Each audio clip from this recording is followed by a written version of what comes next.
Assalamualaikum warahmatullahi wabarakatuh. Bismillah, alhamdulillah, wassalatu wassalamu ala rasulillah, Sayyidina Muhammad ibn Abdullah, wa ala alihi wa sahbihi wa mawalah amma ba'dah. Selamat pagi teman-teman semua, salam sejahtera untuk kita semua. Perkenalkan, nama saya Muwafirotin dengan NIM 31502300190. Saya mahasiswi dari Fakultas Pendidikan Agama Islam, Program Studi Pendidikan Agama Islam, Universitas Sultan Agung, Semarang, kelas sore. Alhamdulillah, video ini saya buat dalam rangka penugasan mata kuliah Sejarah Pendidikan Agama Islam dengan dosen pengampu Bapak Muhammad Farhan, SPDI, Shum, MPDI. Baik teman-teman, di sini saya akan menyampaikan presentasi dengan tema Sejarah Pendidikan pada masa Dinasti Abbasiyah.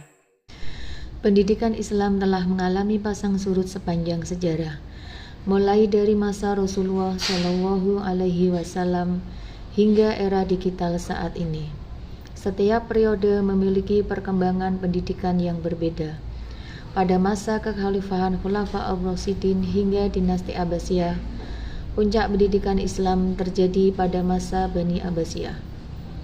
Kejayaan pada masa Bani Abbasiyah tidak hanya terjadi di bidang pendidikan, tetapi juga mencakup aspek-aspek lain seperti pemerintahan dan ekonomi. Oleh karena itu, masa dinasti Abbasiyah dikenal sebagai masa keemasan dalam Islam. Dinasti Abbasiyah didirikan oleh Abdullah As-Suffah Ibnu Muhammad Ibnu Ali bin Abdullah Al-Abbas yang merupakan keturunan paman Rasulullah Shallallahu Alaihi Wasallam. Masa ini terbagi menjadi 4 periode, dengan puncak keemasan terjadi pada periode 1, yaitu pada tahun 132 Hijriah sampai dengan tahun 232 Hijriah, atau pada tahun 750 Masehi sampai dengan 847 Masehi, yang dipimpin oleh Khalifah Harun al-Rasyid.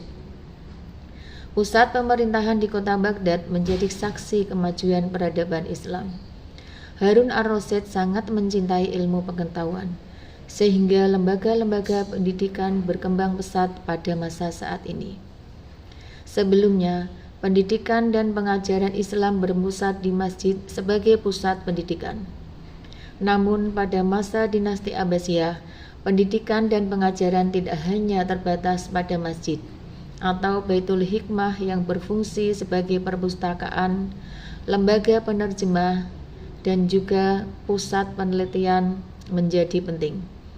Konsep pendidikan pada masa Bani Abbasiyah mengalami perubahan seiring hadirnya lembaga-lembaga pendidikan baru. Pembicaraan tentang konsep pendidikan tidak dapat dilepaskan dari komponen-komponen seperti tujuan pendidikan dan metode pengajaran. Oleh karena itu, pendidikan dan pengajaran Islam akan semakin baik jika didukung oleh konsep yang baik dan berbagai aspek yang mendukung. Lembaga pendidikan Islam pada masa dinasti Abbasiyah terdiri dari 1. Ada kutab, 2. Masjid, 3. Pendidikan rendah di istana, 4. Toko kitab, 5. Perpustakaan, 6. Salun kasusastraan atau majelis sastra, 7. Rumah ulama, 8. Rumah sakit, 9. Observatorium, 10. Badiah, dan 11. Madrasah. Tingkat pendidikan Islam pada masa Bani Abbasiyah terdiri hanya menjadi 3 tingkat. Berdasarkan lembaga-lembaga pendidikan Islam tersebut, maka tingkat pendidikan di masa dinasti Abbasiyah dapat dibagi menjadi 3 tingkat, yaitu ada tingkat rendah, tingkat menengah, dan tingkat tinggi. Tingkat rendah namanya kutab, sebagai tempat belajar bagi anak-anak. Di samping kutab, ada pula anak-anak belajar di rumah, di istana, di toko, ataupun di pinggir-pinggir pasar. Adapun pelajaran yang diajarkan diantaranya ada membaca Al-Quran dan menghafalnya, pokok-pokok ajaran Islam, menulis kisah-kisah orang besar, membaca dan menghafal syair-syair serta berhitung. Tingkat menengah. Tingkat menengah yaitu di masjid dan majelis sastra dalam ilmu pengetahuan sebagai sambungan pelajaran di kutab. Adapun pelajaran yang diajarkan meliputi ada Al-Quran, bahasa Arab, fikih, tafsir, hadis, nahwu dan shorof, balaghah, ilmu pasti, ilmu mantek, ilmu falak, sejarah, ada ilmu alam serta kedokteran dan juga musik. Pendidikan tingkat tinggi. Pendidikan tingkat tinggi seperti Baitul Al-Hikmah di Baghdad dan di Darul Ilmu di Mesir, Kairo, di masjid dan lain-lain. Pada tingkat ini, umumnya perguruan tinggi terdiri dari 2 jurusan, yakni pertama, jurusan ilmu agama dan bahasa Arab, serta kesastraannya. Dalam jurusan ini, ilmu yang diajarkan antara lain ilmu nakliyah. Ilmu yang diajarkan pada jurusan ini meliputi tafsir Al-Quran, hadis, fikih, nahwu dan shorof, balaghah, dan juga bahasa Arab. Adapun yang kedua, jurusan ilmu-ilmu hikmah seperti ilmu filsafat, ilmu akliyah. Ilmu yang diajarkan pada jurusan ini ilmu mantek, ilmu alam, ilmu kimia, ilmu pasti, ilmu ukur, falak, ilahiyah, ketuhanan, ilmu hewan, dan juga kedokteran. Metode pengajaran pendidikan Islam pada masa dinasti Abbasiyah terdiri dari beberapa metode. Ada metode dikti, metode hafalan, metode diskusi, metode ceramah, serta metode praktik. Metode dikti. Metode dikti ini dapat dikatakan imla, dikarenakan guru membacakan atau mengerjakan materi pembelajaran. Kemudian murid mendengarkan dan menulis apa yang telah dibacakan oleh guru. Metode hafalan. Metode hafalan pada masa dinasti Abbasiyah atau pada masa sebelumnya sejak kelahiran Islam digunakan untuk mengingat ayat demi ayat atau surah demi surah. Selanjutnya ada metode diskusi. Pada metode ini, murid-murid dapat saling berkomunikasi, memberikan pendapat terhadap sesuatu pembahasan atau permasalahan. Bahkan, metode diskusi tidak hanya dengan murid dengan murid, atau juga dapat mendiskusikan suatu pembahasan atau permasalahan dengan gurunya. Pada metode ini murid dan guru saling melibatkan kesempatan dalam berpendapat. Selanjutnya ada metode ceramah. Metode ini merupakan metode yang berpusat perhatiannya pada seorang guru, sedangkan murid menjadi pendengar dan penyimak. Guru menjelaskan kepada murid-muridnya terkait materi yang ingin disampaikan. Metode praktik. Berbagai tempat menjadi tempat untuk mencari ilmu, seperti observatorium, rumah sakit, dan lain sebagainya. Dalam metode ini, guru memberikan contoh atau praktik dalam melakukan suatu kegiatan apapun dalam hal-hal tertentu. Tujuan pendidikan Islam pada masa dinasti Abbasiyah. Kebangkitan dinasti Abbasiyah mengantarkan dinasti ini mencapai zaman keemasan atau Golden Age, yang ditandai dengan kemajuan di berbagai bidang.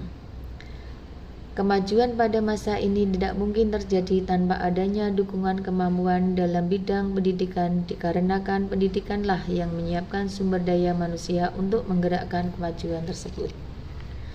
Oleh karena itu, tujuan pendidikan dijadikan sebagai acuan untuk menghasilkan sumber daya manusia yang ingin dicapai. Tujuan pendidikan merupakan target yang akan dicapai dalam sebuah usaha pendidikan atau lembaga pendidikan. Secara sederhana, dari tujuan pendidikan adalah perubahan yang diinginkan dan diusahakan dalam proses pendidikan yang meliputi perubahan tingkah laku serta aspek yang lainnya. Tujuan pendidikan pada masa dinasti Abbasiyah tidak terlepas dari tujuan pendidikan Islam. Adapun tujuan pendidikan Islam pada masa dinasti Abbasiyah yaitu 1. Tujuan keagamaan dan akhlak, yakni untuk memperdalam agama Islam dan membentuk akhlak yang baik, sebagaimana pada masa sebelumnya. Peserta didik diajarkan untuk dapat membaca atau menghafal Al-Quran dan mengamalkannya. Tujuan kemasyarakatan. Dalam hal ini pendidikan bertujuan untuk memperbaiki kehidupan bermasyarakat yang mundur menuju masyarakat yang maju dan makmur. Tujuan selanjutnya yaitu cinta akan ilmu pengetahuan, yakni untuk menumbuhkan rasa cinta terhadap ilmu pengetahuan sehingga menciptakan semangat menuntut ilmu. Tujuan selanjutnya yaitu tujuan kesuksesan hidup, dalam arti upaya untuk mendapatkan penghidupan yang layak. Dengan demikian, bermodalkan penguasaan terhadap ilmu pengetahuan memungkinkan untuk menggapai kemegahan dan kekuasaan di dunia. Relevansi konsep pendidikan pada masa dinasti Abbasiyah dengan masa sekarang, yaitu pada lembaga pendidikan di masa dinasti Abbasiyah seperti masjid, majelis, dan perpustakaan menjadi lembaga atau tempat yang harus dipertahankan hingga sekarang. Lembaga-lembaga pendidikan Islam pada masa dinasti Abbasiyah ataupun yang sebelumnya terus mengalami perubahan dan juga perkembangan. Selanjutnya, jenjang atau tingkat pendidikan di masa dinasti Abbasiyah hanya dibagi menjadi tiga tingkatan, yakni ada tingkatan rendah, tingkatan menengah, dan tingkatan tinggi. Sedangkan di masa sekarang tidak lagi tiga tingkatan, melainkan beragam, seperti sekolah dasar atau SD, sekolah menengah pertama atau SMP, sekolah menengah atas atau SMA, diploma D1 atau D4, sarjana atau S1, magister atau S2, dan seterusnya. Selanjutnya, tujuan dari pendidikan tidak lain ialah untuk menjadikan sumber daya manusia menjadi lebih baik. Di era digital, tujuan pendidikan Islam tetap mengedepankan bahwa orang yang berakhlak lebih baik dibandingkan dengan orang yang berilmu, dapat bermanfaat bagi orang lain. Dan semangat menuntut ilmu, tujuan pengadaan pada masa dinasti Abbasiyah mengalami perkembangan di era digital. Dengan adanya pendidikan diharapkan orang-orang dapat beradaptasi dengan penggunaan teknologi yang terus tumbuh dan berkembang dengan pesat. Seluruh metode pengajaran pada masa dinasti Abbasiyah terus digunakan hingga sekarang. Di era digital misalnya, metode yang digunakan sangat beraneka ragam sehingga guru-guru dapat mengkolaborasikan berbagai metode dalam proses pembelajaran.